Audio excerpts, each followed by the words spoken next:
recorded before the bus gets here. But one thing I've noticed about people who are actual, free thinkers and people who want to pretend to be free thinkers are free thinkers will go and research a topic and look into the topic, and people who want to look like they're free thinkers will ask you for your sources. Profound. Real reflection type stuff. Something to really ponder on and think about there. Hey, here's a controversial view for you. Hey, come on, let's have a bit of controversial stuff. I don't think nukes are real. What? You're crazy. No, I don't think they're real. I don't think nuclear bombs are real. I just don't. I think the fear connected to them is real. And do you know what? Thinking back, I remember being at school, secondary school, and do you know what? Maybe about sort of 14, something like that. And I remember them fearing us even back then on the threat of nuclear war any time. Just then, I remember being at school, all the kids, everyone who was talking about it. Nothing's changed. But I tell you what, I don't think nukes are real. David Walliams here with the other totally normal guy, Simon Cowell. Yeah, totally normal looking geezer.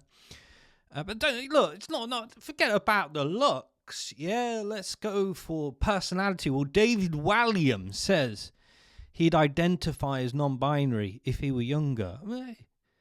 Hey, it's never too late, Davy boy. It's all got so bad here in the UK. You got people in countries like the US posting stuff like this. Post memes that would get you jailed in the UK. Our free speech is a laughingstock of the entire world. And now we're getting posts like this on places like Twitter, where, post memes that get you jailed in the UK. I've got a short one. Yeah? Any freaking meme, They want to get you on something, they're going to get you on it, yeah. So, it actually does it gets very tiring. I was going to say a bit tiring, but it gets very tiring, doesn't it?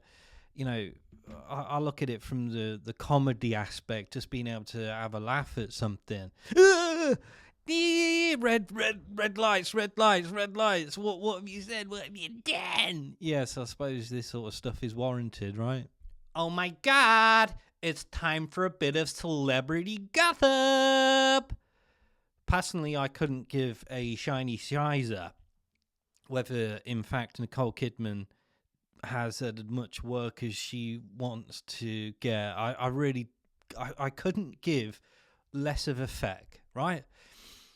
But there's this constant controversy with these type of celebrities because they always come out to say that I've not. It looks like this, don't it? I've not had any work, and they always look the same, don't they? It's kind of like this alien stash frog stroke, adder stroke.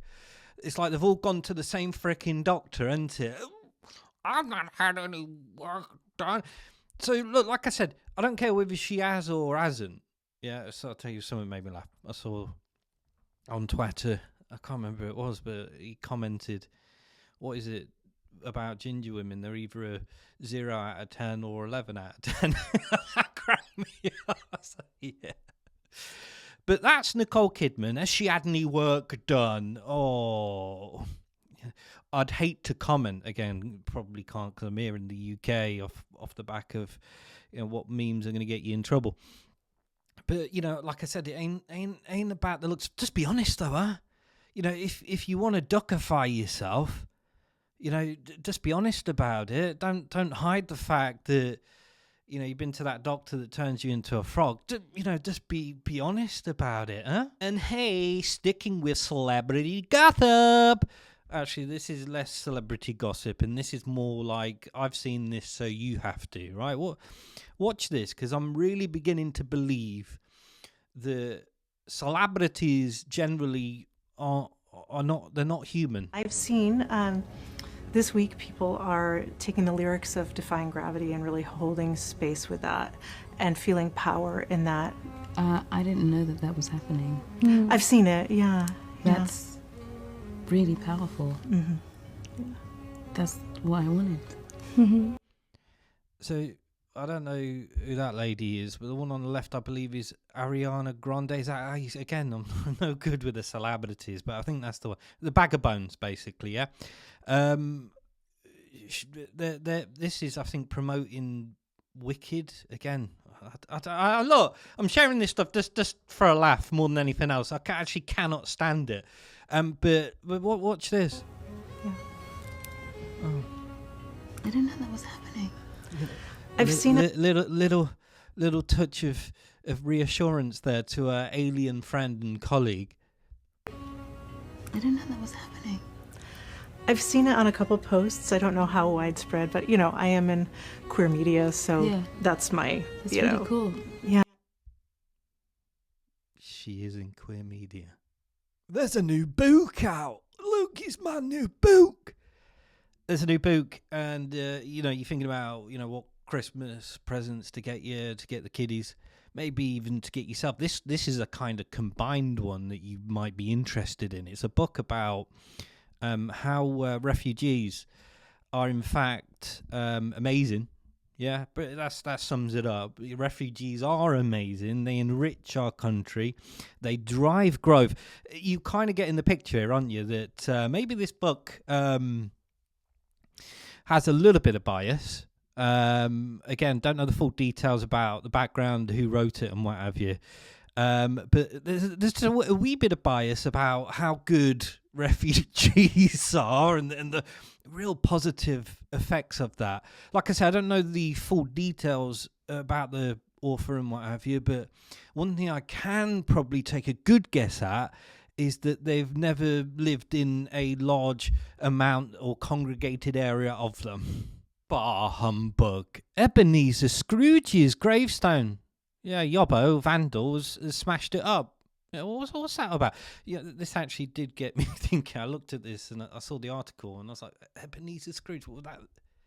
A gravestone smashed? What, it was actually a real person?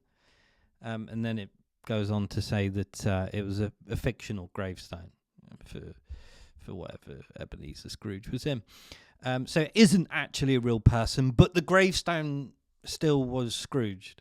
Me and the missus. Or should I say the missus and I?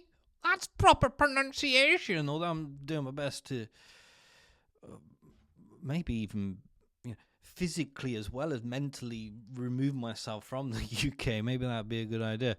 The missus and I have a bit of a standing joke when it comes to problems, explaining problems. We kind of have a bit of a joke, say, first world problems, when a celebrity comes up and starts moaning about something, something very trivial, like, first world frigging problems, eh? Well, here's one for you. How's about a bit of this with Rod Stewart? I don't class this, don't do that. Rod Stewart says potholes could force him to sell his sports cars. How's that for a bit of a first world problem for you, huh? How's that? Them damn potholes. Look, I'm not deflecting away from the fact that these frigging potholes, again, here in the UK, I don't know what your country's like for them. I've heard they're pretty bad in India. But potholes, yeah, they are mental. The council, the amount that they rake in on taxes, you thought they'd sort out a few of the holes and what have you. No, don't get anything sorted out. They are crap. But according to Rod, he's going to have to sell his fleet of supercars because of them potholes. Well, that's sad news, that is, Rod. But I still think you're looking pretty decent for it. And thank you for taking your precious time to peruse this content of the video. I actually despise asking because I think you either do it or you won't. But hit the freaking subscribe button because it helps out. There's many of you actually that probably think you subscribed and you're not. So just have a gander. It helps out. Hit the subscribe button, hit the like, maybe share it or do some. I don't know. Just do summer, eh? Maybe, have a decent day as well. Yeah. Ta-ta.